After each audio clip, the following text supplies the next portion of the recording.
Tá mutado? Não tô ouvindo.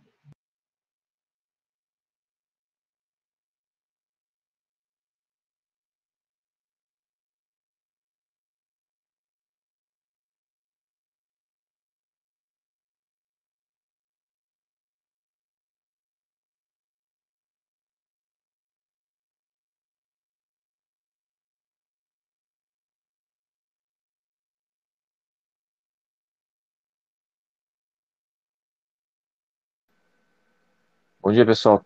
Iniciamos nossa aula sobre atuadores e um pouco de controle, né? E controladores. Mas antes vamos fazer aquela nossa chamada rapidamente. Ajude-me, por favor, aí com o chat, para o caso de um colega responder no chat, por favor. Álvaro, Presente. Antônio,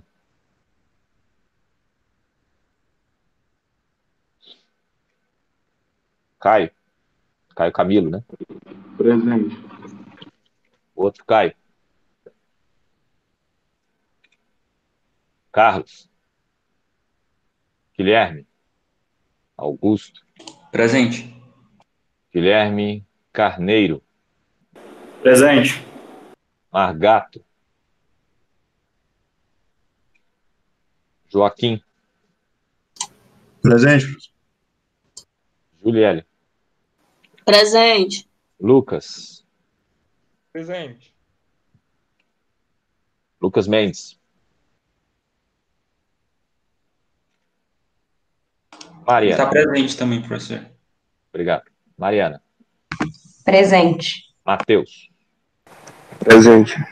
Matheus Chaga, Presente.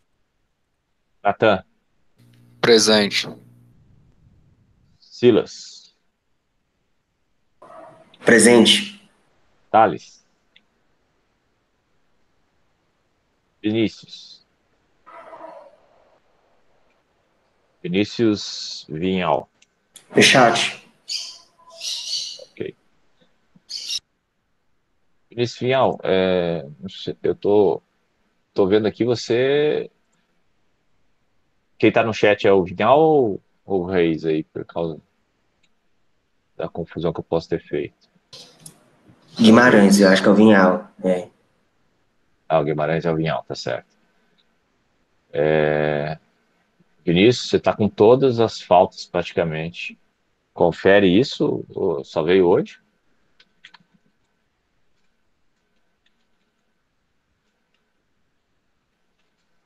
Ele está dizendo, sim, confere. Tá. Então, a aula síncrona, então, hoje é de atuadores e controladores. Muito bem, esse material aí é um pouco antigo, mas ele é baseado no nosso livro, nosso livro que eu quero dizer é o livro que adotamos na disciplina, tá? E então ele está em sincronia com o tema mesmo. Só que o foco dele é mais nos atuadores e controladores não elétricos. Eu não vou dar o foco nos elétricos, porque vocês têm acionamentos elétricos que já dá esse foco. Obviamente, eles também podem ser considerados aqui, ok? E, novamente, né?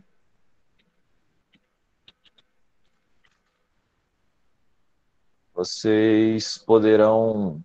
Quem chegou agora aí, por favor? O outro Vinícius? Cheguei, foi mal, professor. Confundi o horário, achei que era 9h30. Tudo bem. Bom, coloquei sua presença, então. Então, beleza. Estou encerrando essa parte aí das faltas. Que tiver... Quem chegar depois aí, avisa o colega para depois mandar um e-mail para a gente conferir e dar a presença. Bom, vocês estão já visualizando aí, né? Já vou para o segundo slide. Então, aqui nós vamos falar um pouco mais sobre controladores de pressão, que é o quê? Que é o que mais usa na indústria. Eu acho que pressão deve ser a unidade que mais se usa na indústria juntamente com temperatura, tá, pessoal? Então, muitos livros de instrumentação, muito material é sempre com muito foco na medição de pressão. Então, é bem isso mesmo. Vamos ver reguladores, válvulas de segurança. Válvula de segurança, sem dúvida nenhuma, algo muito importante para a indústria atual, quase tudo envolve pressão, então a válvula de segurança é o que vai permitir um ambiente seguro, né, de trabalho, e reguladores de nível. Bom, aqui nós temos uma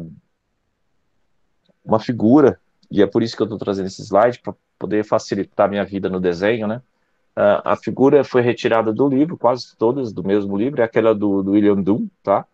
Foram feitas fotos do livro e colocados aí. Essa figura aí, ela é um regulador, e como ela tem uma mola, o nome dela é por mola. Então vamos tentar entender o que acontece. O regulador, como o próprio nome diz, ele regula a saída. Então, vocês estão vendo o mouse aí, que na saída está tendo uma pressão regulada. Como que pode ser regulada essa pressão aqui? O que acontece é o seguinte, observa que a mola tende a empurrar esse diafragma para baixo, certo? Então, você vai dando um ajuste aqui em cima, como se fosse um parafuso, e pressionando mais a mola. Isso vai alterar a abertura do canal regulado aqui. O canal, na verdade, vai ser o regulador de pressão. E aí a pressão vem mais forte, vai ter uma queda, né, vai ser segurado porque está limitada essa vazão. Essa vazão vai ser suficiente para que a pressão de saída seja mais suave. Nunca ela vai ser maior, tá, pessoal? Ela vai ser só mais suave. Então, você tem, né, uma pressão mais alta, você vai diminuir a pressão através da regulação pelo tamanho do orifício que ficou aberto. Aí existe por peso, ou seja, você tem tipo aquelas balanças em que você vai colocando peso mais para a direita e mais para a esquerda, e a cada posição em que o peso fica, tem um gominho e uma indicação de massa. Aquela balança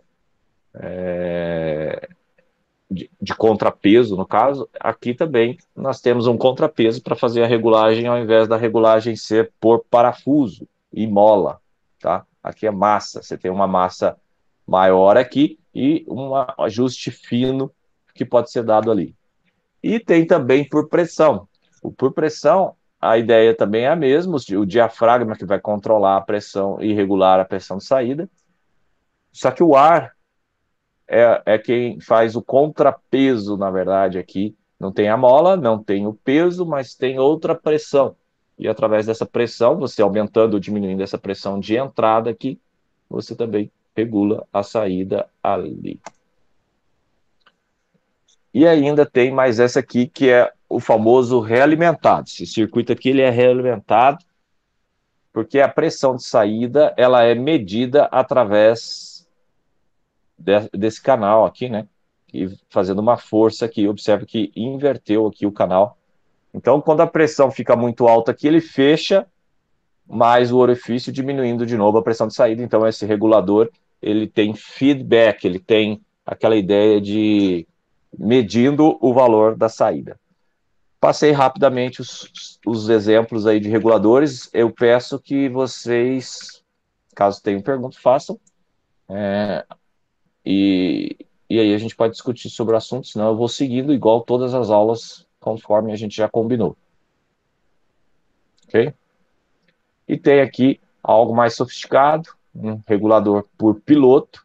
Esse piloto, ele vai ter uma purga. Essa purga é como se fosse o mesmo sistema da panela de pressão, o mesmo sistema da válvula de segurança. Quando a pressão estiver muito alta, ele vai permitir um escape. Esse escape é porque você vai permitir que o sistema não entre em colapso, que não exploda, né, digamos aqui. E aqui o controle é por pressão também. Você tem aqui um piloto da alimentação negativa aqui, ó. Então ele está fazendo um diferencial com o ar comprimido de controle ou de regulagem dessa pressão de saída. Esse aqui é o mais sofisticado que tem. Tudo isso aqui são reguladores de pressão que a indústria hoje utiliza. A válvula de segurança, como eu já citei agora há pouco, é muito parecida com a panela de pressão, a ideia, né, de panela de pressão. Tem uma parte para escapar, ela é normalmente por mola também, tem vários tipos, mas esse aqui é um exemplo por mola. Essa mola tende a manter esse duto fechado e aqui você vai ter aquele gás, aquele líquido de alta pressão, aquele fluido, fica melhor, né, um fluido de alta pressão. Quando essa pressão sobe demais, está regulado essa mola aqui, cada válvula de pressão ela tem o seu set point, então ela está regulada para que ela só abra a partir de uma determinada pressão. Lembrando que pressão é força sobre área, aqui nós temos uma área, quando essa força for atingida, ele vence a força da mola, deslocando para cima e começando a vazar. Vazando esse gás aqui, ou esse líquido aqui, esse fluido aqui, normalmente está em estado gasoso, está sob alta pressão. O que vai acontecer? Ele vai permitir um escape pelo orifício e automaticamente aquela pressão que estava aumentando, né? Às vezes é por algum defeito no sistema de caldeiras ou um sistema de alta pressão que você tenha na indústria. Aumentando ali rapidamente, ele atua e garante que a pressão não ultrapasse a pressão limite daquela caldeira ou daquela tubulação, seja o que for, permitindo assim segurança. E aqui, quando eu falo em válvula de pressão, eu sempre lembro de um caso que aconteceu aqui em Goiás, ali em Morretes, para você ver a importância de uma boa instrumentação preventiva, uma boa instrumentação periódica de manutenção. Uma empresa, uma indústria, uma mini indústria, não é muito grande, mas uma mini indústria, não citaremos aqui, não vem ao caso, contratou uma vez uma empresa de um amigo meu, aqui de Goiás. Esse amigo meu, ele é técnico de eletrotécnica e ele veio lá de São Paulo, capital mesmo. Então, ele atuava como funcionário lá e foi convidado para vir para cá também como funcionário. E hoje ele é sócio da pessoa que começou que o convidou, né? Hoje ele é sócio, ele tem 1/3 da empresa. E essa empresa dele, ele sofreu, ela sofre muito com o mercado goiano. O mercado goiano não é igual ao mercado paulista ou o mercado mineiro, talvez até o mercado carioca, em que a calibração, aquela manutenção preventiva de equipamento é levada mais a sério pela indústria.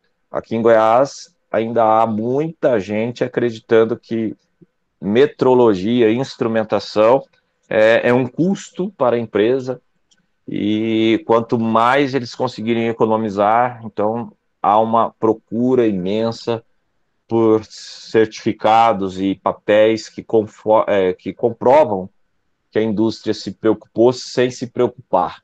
Ou seja, há um mercado estranho de compra de certificados de calibração, compra de laudos técnicos, só para validar para um auditor. Afinal de contas, o que pode acontecer, né? Para que eu tenho que pagar para esses indivíduos aí? Pois uma válvula de segurança deu defeito, esse meu colega, depois de uma análise na válvula, falou que ela deu PT, perda total, e você vai ter que trocar. E uma válvula nova custa tanto, blá, blá, blá, blá, blá. Ele não gostou nem um pouco disso, chamou um outro especialista da área, ele falou, não, eu conserto tudo. E aí ele foi lá e deu uma manutenção na válvula, consertou a válvula. Muito mais barato, né? Tipo 20% do preço. Então, na época, para o todo lá, meu colega comentou que ele estava querendo cobrar uns R$2.000. E ele fechou com alguém lá por uns 400, 500 reais. E ele deu uma manutenção lá, uma pessoa de Morretes mesmo. Foi lá, arrumou, pôs a válvula no lugar, ela estava abrindo, tudo certo, beleza. Deu 3 meses, a caldeira dele explodiu, 3 funcionários mortos, a indústria parou de funcionar por meses, fora o problema na justiça, que não vai afetar, não vai ser nem criminoso. Isso que é o pior, porque teve o laudo, o cara fez, consertou lá, entendeu?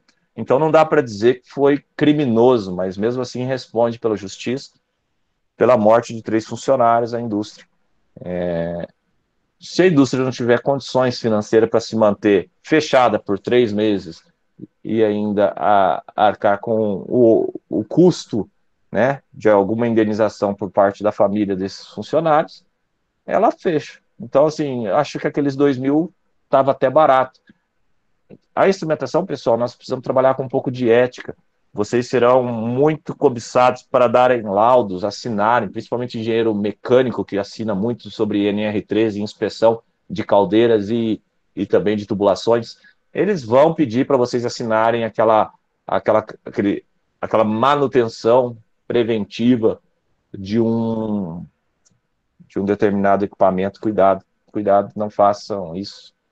Tentem valorizar a mão de obra, não deixe isso acontecer, muito sério mesmo. Mudando um pouco de pressão para nível, de nível é tão intuitivo e simples que fica fácil de falar sobre ele, então eu vou passar bem rápido também de nível, porque há um conteúdo enorme também no próximo slide.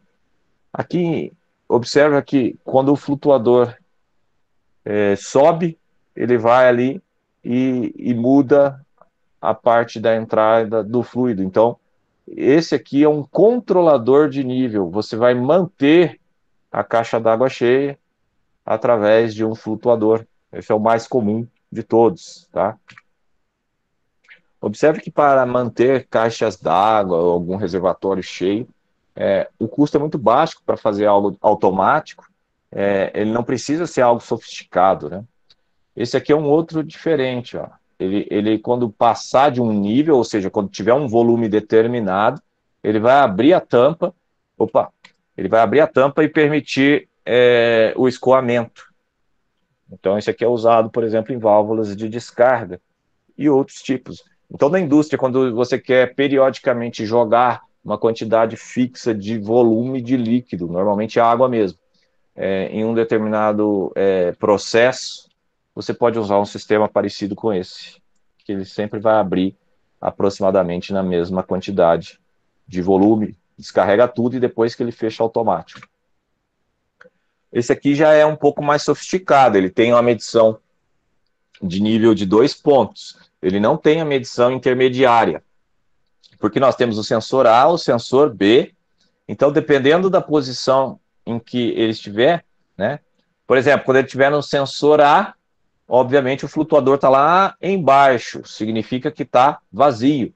Então, às vezes é ruim para o olho, né? O sensor A está em cima e o sensor B está embaixo. A pessoa informar que quando estiver em cima é que está vazio, né? Você pode fazer até mesmo por um outro sistema de roldana, alguma coisa assim, inversão desse posicionamento físico, se assim necessitar. Mas normalmente esses sensores são eletrônicos, de contato ou magnético, e a indicação, então, pode ser totalmente digital, não precisa ser visual. Ou seja, a pessoa não enxerga as posições A e B como saída, né?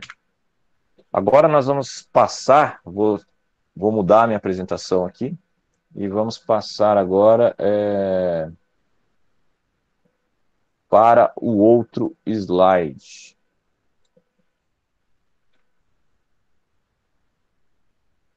Só um instantinho.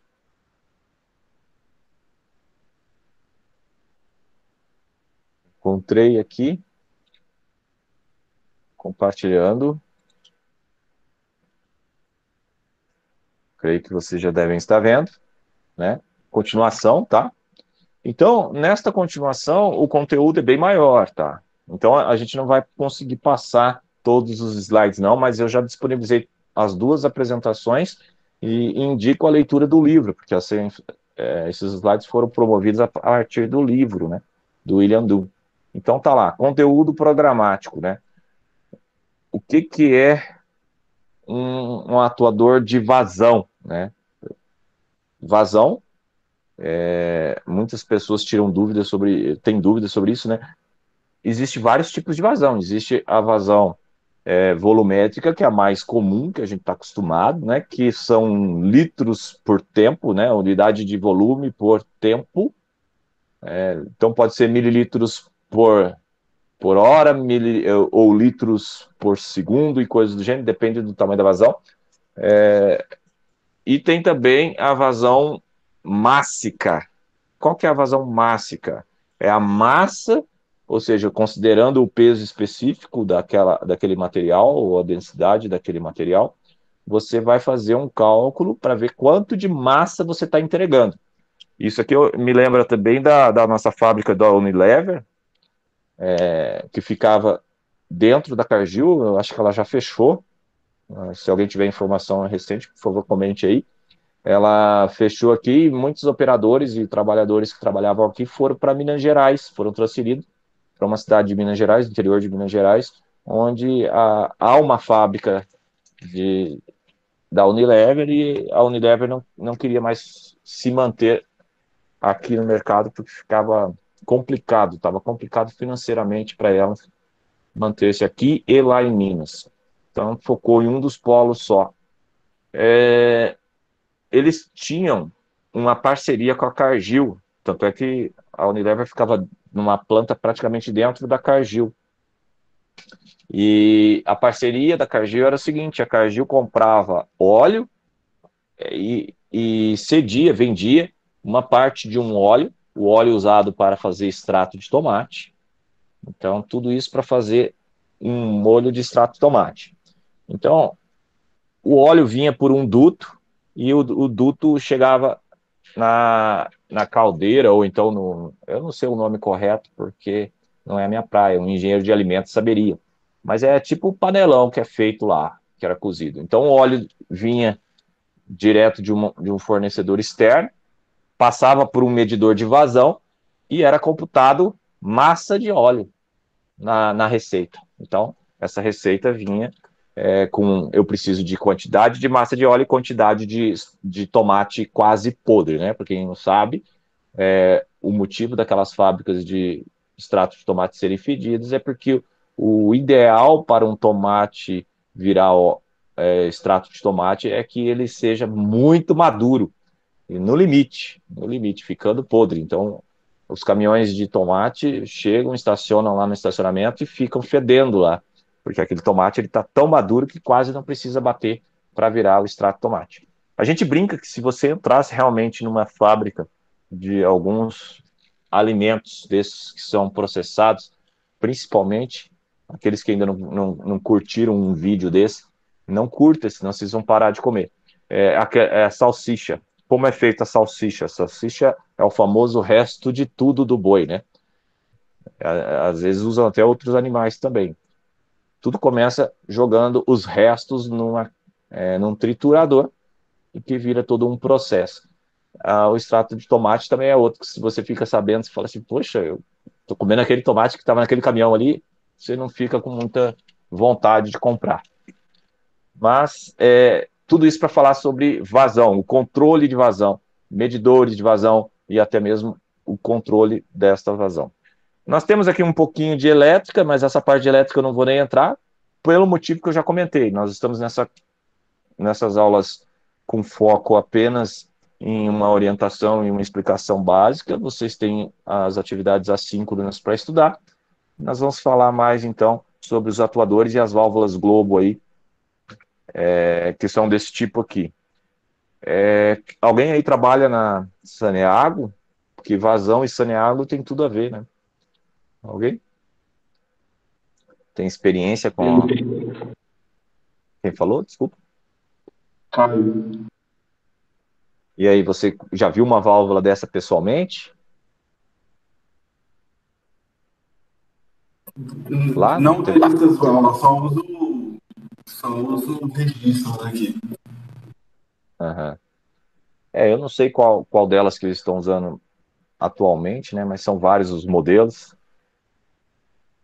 A ideia aqui é o seguinte: essa válvula, ela tem esse tampão, né? Observa que ele lacrou aqui onde está passando o mouse, né? E você, usando algum tipo de conexão diafragma bobina, você vai e abre para que o fluxo passe e vai para o outro lado. Ela não é linear, a gente considera ela linear, mas ela não é totalmente linear, tá?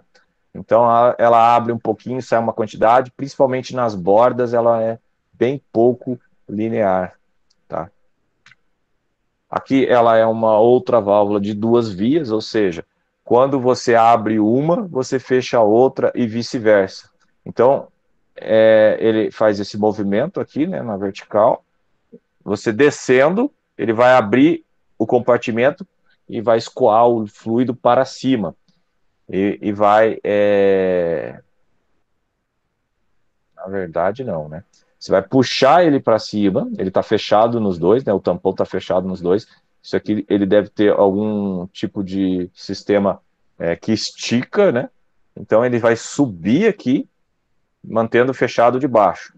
Quando você empurrar ele para baixo, ele vai abrir o de baixo, mantendo fechado de cima. Ele nunca vai escoar pelos dois lados ao mesmo tempo. Tampão de 3 posições agora. Agora, como ele tem 3 posições, agora pode ser que ele consiga escoar o outro ou nenhum, fechadinho. Aquela primeira lá, o desenho não ajuda, né? Mas a ideia é que só tem 2 posições aqui. Aqui tem 3 posições, que é o fechado, aberto um, aberto o outro. Essa aqui é a borboleta. A borboleta é a mais utilizada, pelo menos foi o que eu soube por um funcionário da Saneago que já passou em nossas aulas, tá? A válvula borboleta, ela tem esse desenho de fluxo, então ela é linear a partir deste ponto aqui, ela passa a ser um pouco linear, né? E na abertura dela, ela não é linear. Então, o percentual que você abre dela vai escoar muito mais, né, do que na faixa linear. Então, se você abrir de 0 a 5%, por exemplo, ele vai ter um escoamento muito maior do que se abrir 5% quando você já tiver com 80% ou 50% dela aberta. Então, é isso que vocês têm que ter em mente da válvula Globo. Você tem aqui, então, onde a pessoa vai atuar, ou então pode ser automatizado, né? E ele vai girar o globo. Essa visão aqui é do fluxo de água, né? Aumentando ou diminuindo o fluxo de água por essas aberturas que vão ficar em cima e embaixo ao mesmo tempo quando abre. Aqui nós temos um diafragma. O diafragma é bem simples também de entender. Você vai fechando, e ele vai empurrando isso aqui para baixo até que ele encoste do outro lado e vede aqui. Normalmente usa-se material do tipo borracha para fazer essa vedação, mas em alguns casos pode ser metálico mesmo. Essa é outra muito utilizada, assim como a Globo, que é a esférica. Ela permite, se eu não me engano, é a esférica que faz aquele 1/4 de volta, tá? Você gira ela 1/4 e aí a esfera desce, fechando totalmente.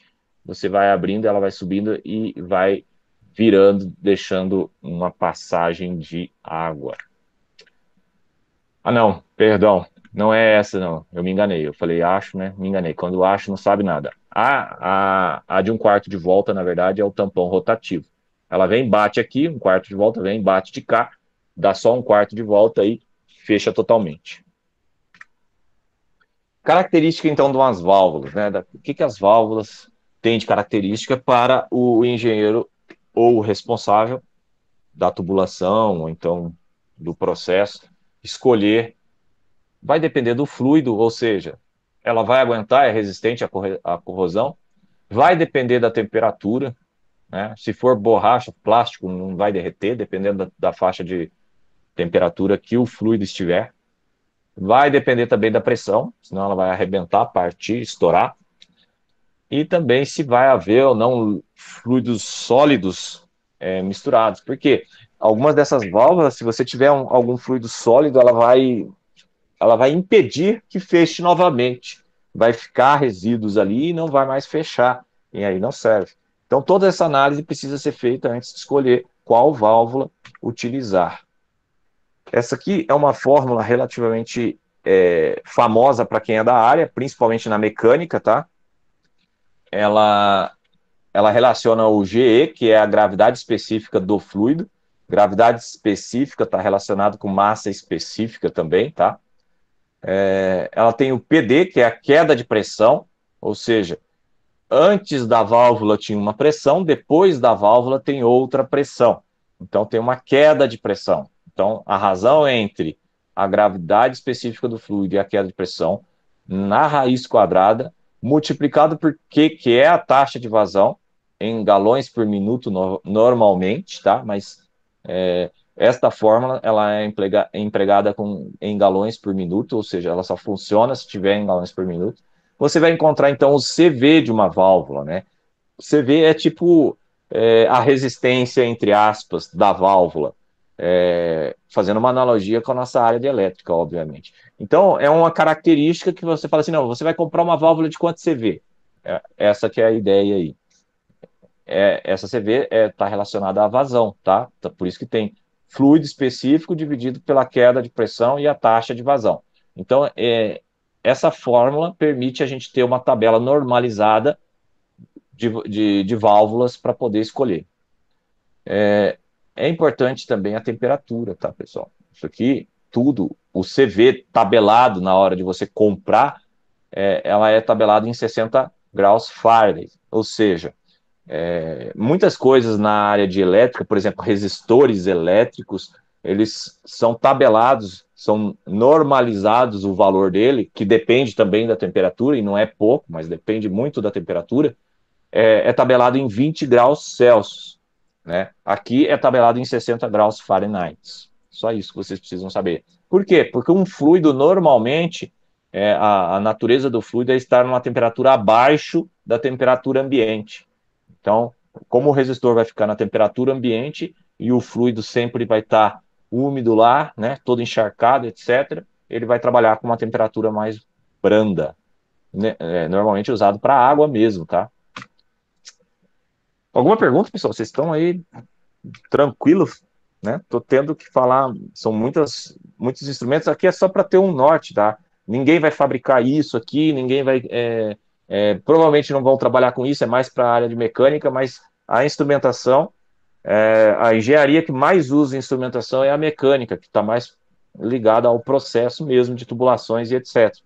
A elétrica, em termos de instrumentação, ela dá o apoio gerando os equipamentos, criando os equipamentos, mas quem usa mesmo no dia a dia, então a aula de hoje é mais para informação de uso. Existe essa solução, pode ser usada na indústria. Existe a válvula pneumática ou hidráulica, né, com proteção contra falhas, ou seja, quando houver falhas na elétrica, quando houver falta de energia, como você quer que o contato fique, aberto ou fechado, se houver falta de energia? Quando você tem alguns acionadores que funcionam por solenoide, por exemplo, se você estiver falando de uma porta de uma indústria que permite as pessoas entrarem e saírem de um local confinado, que você tem um controle de acesso. Quando acaba a energia, você quer que eles tranquem todo mundo lá dentro e não deixe ninguém mais entrar? Ou você acha que a indústria quer que abra e não haja mais controle? Comente aí para mim, por favor. Alguém? Alguém está assistindo?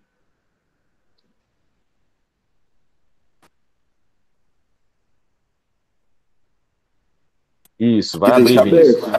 Obrigado, Caio, Vinícius. Vai abrir. Então, quando você tem uma situação, dependendo da situação, ela é meio lógica. Não, normalmente eu quero que ela abra se faltar energia. No risco, abra. Por quê? Porque as pessoas vão sair, vão poder fugir, caso haja alguma fatalidade. Aqui, nas válvulas, também você tem que avaliar. Essa válvula, o processo, quando tiver falha na válvula, o que é para ela fazer? É para ela estiver fazendo algo errado, o funcionamento dela estragou. Ela vai abrir ou ela vai fechar? Essa aqui, NA, normalmente aberta. Então, quando houver falha, estragar alguma coisa, algum sistema, ou seja, acabou o ar comprimido, bum, ela abre.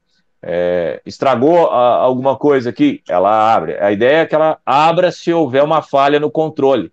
Então, ela vai abrir. Deixar a pressão menor na caldeira ou na tubulação. E existe essa outra que, se o ar comprimido falhar, o pistão vai descer e ele vai fechar. Então, dependendo da situação, o que o fluido vai impactar em termos de segurança na indústria, você vai escolher a normalmente aberta e a normalmente fechada, assim como a gente já faz com alguns relés ou contatores. Bom, um pouquinho aqui da elétrica, né? A gente terminou a parte aí pneumático, vazão e até mesmo de nível. Um pouquinho da elétrica, eu chamo a atenção aqui nesse slide, eu gosto de chamar a atenção aqui nesse slide. Esse slide ele já é uma figura própria, ele não foi feito uma cópia do livro, observe. Foi inspirado sim no livro tinha esse exemplo, mas eu quis trazer para vocês uma informação assim até para o TCC de vocês, se for o caso, tá? Por exemplo, quem sabe qual foi o software que eu usei para fazer esse slide, essa apresentação? Quem já percebeu aí? Porque esse é um layout muito característico desse software, né? Colocar o nome aqui embaixo, ter as páginas do lado aqui em cima e tal. Ter esses botões. Hã? LaTeX. Isso, exatamente. Eu estou usando aqui o Bremer, né? Bremer, acho que é Bremer. Que faz frameworks, que faz slides. E o Beamer ele tem, se eu não me engano, ele tem vários layouts. Eu escolhi esse layout aqui, um layout mais limpo, tá? Você pode escolher o seu layout, você pode ou não tirar e remover esses botões, é tudo uma configuração no início. E aí ele compila um PDF, ele gera um PDF e esse PDF está aqui. Essas duas imagens, pessoal, essas duas imagens elas não foram desenhadas em nenhum software específico.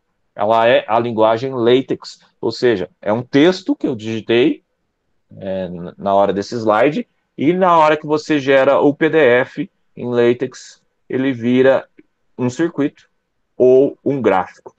É muito bom usar LaTeX para isso, porque o slide ele fica leve, né? Se você tem aquele slide cheio de imagens, gráficos, etc., se essas imagens são figuras, então vai importar aqueles megapixels, então o slide cresce. Se essas imagens são algo do LaTeX, você vai ter várias imagens em um arquivo relativamente pequeno, otimizando assim espaço e tudo mais. É só por curiosidade. Fora também que eu vou ter um slide, deixa eu ver se eu vou ter, aqui ó, eu tenho um slide que foi tirado a foto, né?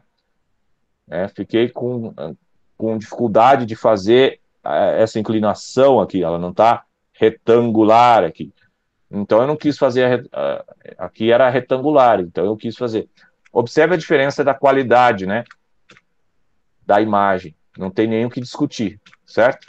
Então, se você quer impressionar também numa apresentação, a qualidade do LaTeX sempre será bem-vinda, tanto de equações quanto de gráficos. Muito bem, então aqui você tem um disparo, né, aqui é o famoso SCR, ou também pode ser chamado de tiristor, né, vocês viram em acionamentos. Você pode disparar no início, né, a gente considera que quando ele começa a subir a forma de onda senoidal da energia elétrica, começa a subir a partir do zero, é o início. Então você pode disparar no início, ele vai passar aqui, voltar aqui, e aqui ele corta de novo. Então ele vai perder essa informação, que é o tempo que você disparou ao tempo do início. Você está ceifando a senoide. Quando você ceifa a senoide, você diminui a energia que ela está enviando. Então você está controlando por tensão a energia que você entrega em algum motor ou algum outro processo. Normalmente você também usa um capacitor para, se for DC, um capacitor para regular melhor essa forma de onda. Se você espera mais tempo para disparar, você vai ceifar mais e vai entregar bem menos energia. Essa energia que você entrega vai fazer, por exemplo, um motor girar mais devagar e você está tendo um controle por tensão. Aqui nós temos já um circuito mais sofisticado, em que ele usa um diodo Zener, tá? Um potenciômetro para fazer o ajuste fino, o capacitor, e aí sim, isso tudo é usado para fazer o controle no gate, né? Lembra que aqui é o gate, né? O gate que é onde está vindo o VT, para dar o acionamento. Então, isso aqui tudo você vai regular o momento de você disparar de forma analógica. Aqui você poderia regular de forma digital, usando um PWM, usando uma porta de saída qualquer, ou um transistor. E aqui você vai regular de forma analógica com um potenciômetro. Então, é só maneiras de você saber como fazer o disparo do seu SCR. Alguém já trabalhou com SCR aí? Na prática mesmo?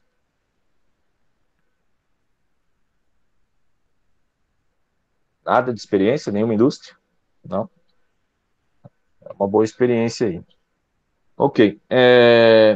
Retificação, né? No circuito de onda completa, você faz a retificação de onda completa, vocês já viram bastante isso daí, e pode usar agora um fotodiodo mais um fototransistor, ou seja, um LED, acionando. Eu já usei o MOC fazendo isso, tá? O MOC, MOC, é um circuito integrado que tem esse acoplamento. Para que a gente faz isso? A gente separa a parte de atuação da parte do circuito em si, de alta corrente. Então, a gente separa para evitar aquele efeito do motor de indução de atrapalhar o sistema anterior. Muito bem. Como que fica a forma de onda, né? Ceifada, né? A forma de onda retificada é esta. Você tem o disparo, ou seja, agora o disparo acontece, mudou o período que antes era esse onde está o pontilhado aqui, agora não, agora ele é menor, ele é metade do período porque a onda foi ceifada, ela foi retificada, melhor dizendo, e ela vai ser ceifada aqui. Então ela tem agora um corte, ela perde em 2 momentos, na entrada e na saída. É assim que funciona o SCR ou um triac da vida. Né? Olha o triac aqui. A diferença do triac é que ele permite o controle para a parte baixa e a parte alta. Então ele ceifa na entrada e na saída, tá? Esse SCR ele também é chamado de DIAC. Não sei se vocês já ouviram o termo. Tá? Agora que eu lembrei. Peço desculpa. Então tá ok. Aqui eu estou fazendo um controle tanto na onda positiva quanto na negativa. Eu não preciso fazer... se eu precisar atuar na onda completa, ou seja, eu não vou retificar, o meu controle não é em corrente contínua, mas em corrente alternada, eu posso fazer o uso do triac. Se é corrente contínua, eu uso normalmente o SCR. Alguma pergunta, pessoal? Tranquilo também?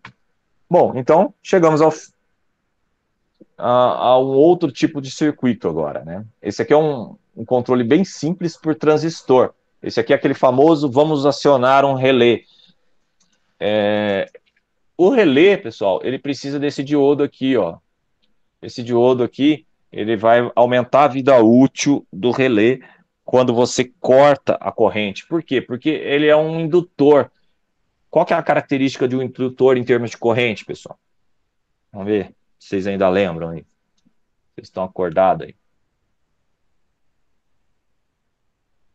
Tem o indutor e o capacitor, né? O capacitor e o indutor são duais. Fala, Nathan. O indutor, ele não faz a variação de corrente instantânea. Exatamente. E o que seria você acionar no modo corte saturação um transistor? Seria exatamente fornecer um chaveamento. Um chaveamento pede uma alteração instantânea na corrente, entendeu? Quando você liga, não é problema, porque quando você liga, você tinha corrente 0 e passa a aumentar a corrente. Você está respeitando a regra do indutor. Mas, quando você desliga, você desliga, você está numa corrente de funcionamento nominal e, de repente, você vai para 0. Nessa hora, o indutor fica bravo, entendeu? E como esse circuito de um relé ele é indutivo, ele não deixa você sair do nominal para 0 instantaneamente. E ele faz uma curva muito rápida se você não tiver o diodo para ele descarregando essa corrente aos poucos. Então, é necessário esse diodo para aumentar a vida útil e evitar que o relé estrague em poucos chaveamentos, né? Aí aumenta bastante a vida útil dele. Quem não sabia desse detalhe para acionamento de relé? Porque assim, essa aula aqui ela não é específica de acionamentos, né? mas pode ser que a gente esteja contribuindo para um detalhe que tenha sido esquecido de comentar em aulas de outras matérias. Lembrando novamente que a instrumentação industrial é aquela grande chance de você misturar todas as disciplinas que você viu até hoje da engenharia, né? O Caio não lembrava. Beleza. Ok. Então tá aí, ó, o relé funcionando para acionar o motor e o diodinho lá para dar aquela fuga de corrente quando o chaveamento é desfeito. Aqui, a única diferença desse aqui, esse aqui é um bipolar e esse aqui é um MOSFET, né? O tipo do transistor. Qual que é a diferença do bipolar para o MOSFET, basicamente, se for falar assim, em termos cru para um leigo? Alguém sabe, assim, a grande diferença? Um é controle por corrente, o outro é por tensão? Exatamente, esse é o grande ponto.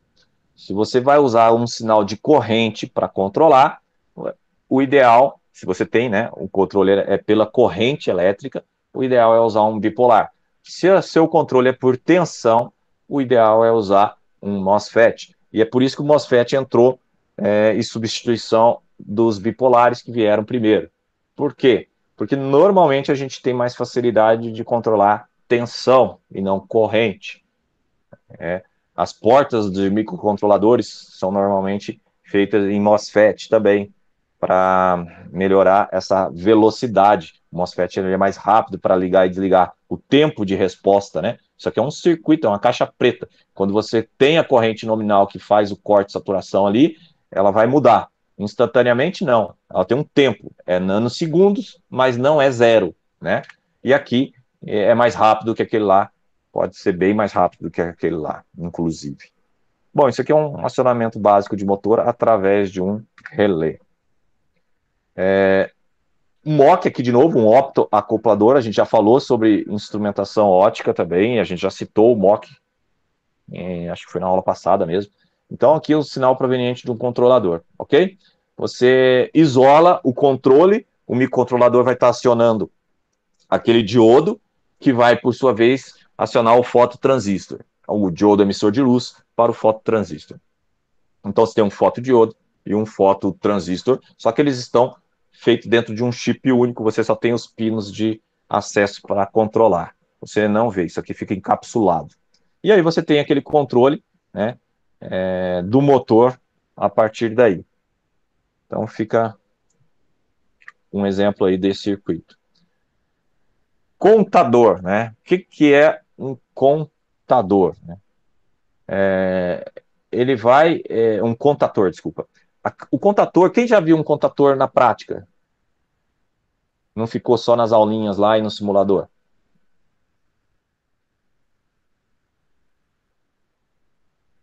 Não? O contator, pessoal, é aquele que, quando você bate aquela botoeira para ligar e acionar um circuito, ele permite você ficar comutando, por exemplo, de partida suave para partida para depois em regime de permanência. Então você evita, ele foi muito usado, é muito usado para aquele controle de partida. O inversor veio e substituiu, porque ele é mais eficiente em termos de economia de energia e também ele evita ter a necessidade de vários circuitos, o circuito de partida, o circuito de regime nominal. Quando você bate numa botoeira, ele vai acionar um contator. Esse contator, ele tem a seguinte característica, novamente tem normalmente aberto, normalmente fechado, né? Então, se ele já é fechado e você bate a botoeira, ele vai interromper o fluxo de corrente e ele vai desligar. Se ele é aberto e você bate, ele fecha, você vai bater a botoeira, vai passar uma corrente e a própria corrente vai gerar um campo eletromagnético que vai manter ele fechado. Então essa que é a ideia de um contator. Então ele mantém a corrente a partir do momento que passa o circuito. Então você precisa cortar essa corrente por um outro contator ou um outro circuito para depois fazer o desliga. Então ele não é igual a um interruptor que tem dois estados. Né? Você bate, ele aciona. Ou ele abre. Então, só o Vinícius aí que já mexeu com o contator. Servomotor, né? O que é um servomotor, né? É aquele motor muito utilizado também em indústria. Ele tem as seguintes características. eles podem girar até uma posição dada, ou seja, diferente do, qual que é o outro? Motor de passo. O motor de passo, ele não gira até uma posição dada. O motor de passo, ele tem um ângulo. Você, quando encomenda o motor de passo, ele vem definido, se vai ser de 5 em 5 graus, 15 em 15 graus, tem uns valores nominais aí de mercado. Já o servomotor, não, ele é contínuo. Então, você consegue fazer um controle do servomotor para ele parar no ângulo certo, na posição certa. Então, se você está projetando um robô em que você quer precisão no movimento de um braço, você vai usar um servomotor. Se você está projetando um robô em que ele usa alguns ângulos apenas de posição de trabalho, ele não precisa de todos, você vai usar um motor de passo, que é mais fácil de controlar, né? É muito bom porque acessa todas as posições, só que o controle dele é mais sofisticado. Então você vai perder tempo na tecnologia e investir dinheiro na tecnologia de controle. O motor de passo ele já vem com um controle interno. Você faz controle apenas por liga e desliga de pinos de I/O, fica bem mais fácil. Então ele pode sofrer interrupções e mudança de sentido de repente, numa boa. A posição angular e a velocidade, então, são controladas com precisão. Aquilo que eu estava explicando. Se é com precisão, você vai usar um servomotor. Construtivamente, né, ele é dessa forma, ele já vem com um circuito de controle bem sofisticado, assim, ficando mais caro, um motor, um potenciômetro para dar o feedback da posição que ele está, e o motor gira também o dial desse potenciômetro, permitindo, assim, esse controle de posição bem sofisticado, pessoal. Esse aqui é um esquemático, tipo em diagramas, como que seria o desenho. Já o motor de passo, como eu já citei, ele tem os ângulos que vocês estão vendo aqui, comerciais. Então, o de 18 graus, obviamente, é o mais barato, 15, 7,5, 3,6, 1,8 e 0,9 graus. Esse 0,9 graus aqui é caríssimo, pessoal. Você não costuma achar por aí fácil, não. Normalmente, você vê muito comum é o de 15 graus aqui. É o que mais tem no mercado. E, como eu já expliquei, né, vamos dar uma olhada como que é o construtivo do motor de passo. O motor de passo, a construção dele é essa aqui, ó. Você tem aqui uns pontos em que ele tem uma medição, ou seja, ele conhece aqueles pontos, tá? Que são esses ângulos aqui. Então, se você diminui muito esse ângulo, você já percebeu que você vai ter nortes e suls aqui em polos magnéticos de um número muito grande, deixando muito mais caro a construção do motor. Faça a conta aí, ó, 360 graus, o motor gira 360 graus. Você está fazendo de 1 em 1 grau, são 360 pontos, fazendo uma aproximação, porque é 0,9, né? Você teria que ter 360. Esse aqui só está mostrando 1, 2, 3, 4, 5, 6, né? 360 por 6 vai dar 30, né? Nem é o que a gente tem aqui comercial. Então a gente tem o dobro disso, só que para visualizar foi feito um com 6 divisões no 360. Esse é o motor de passo. Quem que sabia que era assim o motor de passo internamente aí? Ou melhor, quem não sabia? Normalmente a gente já viu isso em outra matéria, então eu preciso só saber quem que está pegando pela primeira vez aí. Tem alguma dúvida? Alguma colocação? Tranquilo, né? Agora vamos fazer a junção, né? Você vai pegar uma válvula Globo, que a gente já viu, pega um motor CC, corrente contínua. Como que eu faço a automação de fato? Eu ligo um ao outro, né? Entre um estator e outro também é um passo, não? Se você considerar isso, sim. Mas aqui a forma construtiva, né? O motor de passo ele não é um motor de indução. É um motor muito menor normalmente. Você não vai ter um motor de passo para grande torque, grande potência, não. Você vai precisar sempre de um servomotor se você precisar buscar torque. E aí, estator, quando a gente fala estator, a gente já está falando da parte construtiva do motor. Eles não são interligados, porque o motor de passo, quando a gente está falando do passo, a gente está falando de algo que a gente vai usar para controlar o motor. Ele vai ter sensores que vai me permitir ir para aquela posição. Então, cada vez que eu mando ele dar um passo, ele vai andar aquele tanto conhecido. Já o estator é a parte construtiva mesmo do motor. Não sei se eles andam... se eles precisam ser construtivamente de mesmo número, né? Eu acho que não há necessidade. Bom, aqui, olha, pessoal, é só um exemplo de automação. Você tem um potenciômetro, tá? Um potenciômetro para você poder medir a posição que você está. Você tem aquele motor que vai girar e ele vai aproximando ou distanciando o tampão da válvula. Ok? Então eu leio aqui, pelo percentual do potenciômetro, eu sei o percentual que ele deslocou. É só fazer uma regra de 3, bem linear aqui, né? E eu tenho um percentual de abertura colocado aqui. Um pessoal, há uns anos atrás, fez um controle de vazão baseado num potenciômetro e para uma torneira comum. Não era nem aquela de 1/4 de volta, aquela torneira comum. Então, ele girava aquela torneira lá, fazendo girar também junto um potenciômetro, para o controlador ter o feedback, e o motor, então, iria girando, fazendo a vez da mão da pessoa, né, para fechar e abrir uma torneira comum, tá? Isso também foi feito como um trabalho de projeto final de instrumentação, por conta dessas aulas aqui que inspirou os alunos a pôr a mão na massa e fazer. Então, o que você vai fazer aí de automação vai ser por conta de vocês, né? E o último aqui é um controlador de temperatura, pessoal. Eu sei que a gente já até passou um pouquinho do horário previsto, mas olha só, o controlador de pneumático de temperatura, ele tem essa entrada de água fria por aqui, a temperatura é medida aqui, e o atuador de vazão mede essa temperatura para atuar ali, ó. Então ele é tipo um termômetro de mola. Se a temperatura sobe, ele vai e estrangula a válvula, e vice-versa, ok?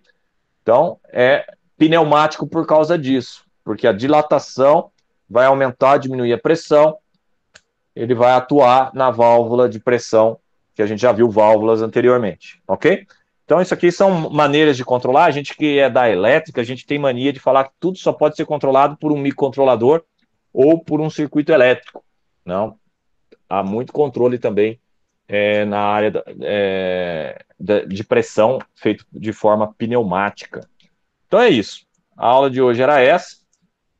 Senti falta aí dos questionamentos. Eu sei que a aula seria mais longa ainda se tivesse os questionamentos. O material está disponível, ok? E como a gente está aí em um processo em que a gente não tem acesso aos laboratórios nem nada, eu não vou solicitar nada, porque não há muito equipamento, essas coisas são caras, não tem como fazer um trabalho sobre o assunto. Essa semana eu também vou liberar vocês de entregar um trabalho.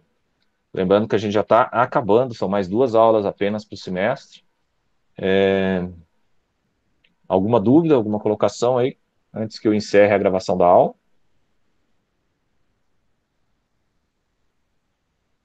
Sim ou não? Não, professor. Nada. Professor, Sim, fala, Vinícius.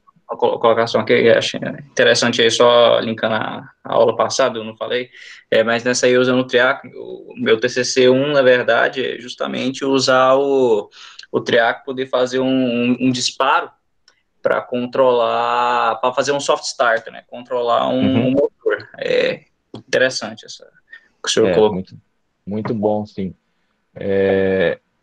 Você vai fazer... como que vai ficar esse circuito? Vai ter comutação de circuito ou vai ser um soft start só em um circuito e você vai controlar a forma de onda pelo posicionamento do disparo? Pelo posicionamento do disparo.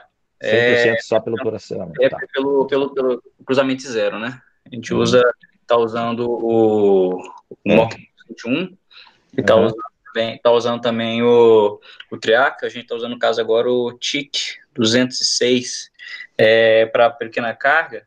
Aí nele a gente está colocando E depois programou no Arduino mesmo, e aí ele consegue pegar através da frequência, né? Ele consegue dizer em qual ponto que é para poder ligar ou então desligar o sistema. E aí a gente conseguiu transformar, na verdade, né, a contínua do Arduino para a alternada que vem da rede, e aí a gente está controlando pela frequência. Ficou legal. Muito bom. Eu vou fazer essa pergunta, eu não sei se você... Porque você já está concluindo TCC1, eu estou orientando TCC1 agora, eu sei que já está nos finalmente, tem que entregar semana que vem ou na outra, né? Eu vou fazer uma pergunta que é curiosidade aí para os outros também ficarem sabendo. Quanto custa um sistema soft start hoje do mercado, comprando dessas grandes empresas aí? Uma faixa, você já pesquisou, não? Você eu já, fez esse trabalho? na verdade, o soft start eu tenho que eu peguei lá no serviço, mas o que eu tinha visto a última vez, preço comercial, tá? Acho que R$300 mais por aí, essa média. Beleza. E você agora se desafiou a fazer o seu, ou seja, ser engenheiro, né? Não comprar aquele pronto. O tecnicão vai lá, compra aquele pronto, olha o manual e coloca na indústria. O engenheiro está lá na indústria, ele compra outra matéria-prima, né, outros materiais e faz o dele e põe na indústria. A ideia era essa, né? Só que o Brasil hoje sofre da falta do engenheiro que faz o que você está fazendo agora no seu TCC. Quanto está custando o seu TCC? R$10. Tirando sua mão de obra, né? Óbvio. Então, daqueles R$300 que a indústria está vendendo, obviamente, tem todo um processo industrial que ainda faz ficar mais barato do que os seus R$10. Então, para a indústria, né, um soft start deve sair R$5 ou menos. Entendeu o que eu quero dizer? Sim. Porque eles estão produzindo em série. Entretanto, ele vende por 300. Por que esses R$295 a mais? Entendeu? Esses R$295 pagam o engenheiro deles, entendeu? A equipe de desenvolvimento deles, mantendo tecnologia de ponta. Essa é a ideia, entendeu? E o lucro, né? Óbvio, tem que ter lucro também. Senão não tem jeito. Eu gosto de fazer essa pergunta, pessoal, para vocês observarem a diferença de você atuando como engenheiro numa indústria, o quanto que você vai dar de economia, por isso que o engenheiro tem que ser bem pago, do que só comprando tudo pronto. Quantos equipamentos que poderiam ser evitados de uma indústria comprar se o engenheiro lá estivesse fazendo em casa? Entendeu a ideia? Então, eu chamo a atenção para isso. E o engenheiro tem que vender esse peixe. Ele tem que chegar lá para a pessoa que vai bancar o salário do engenheiro e mostrar o seu valor. Peraí, não, aqui é um engenheiro, não é um tecnicão. Se fosse um tecnicão, você ia comprar aquilo lá da Smart, você ia comprar aquilo lá da BB e usar. Não precisa. Guarda seus euros aí, nós vamos fazer aqui, ó. E vai funcionar igual. Entendeu? E aí dá valor para o engenheiro. Então o engenheiro tem que saber também dar o valor da sua mão de obra. Então é isso aí. Obrigado aí pela aula. Tenham todos um bom final de semana aí. Não vai ter trabalho de novo. E eu estou encerrando a gravação, desejando a todos um ótimo final de semana e até a semana que vem.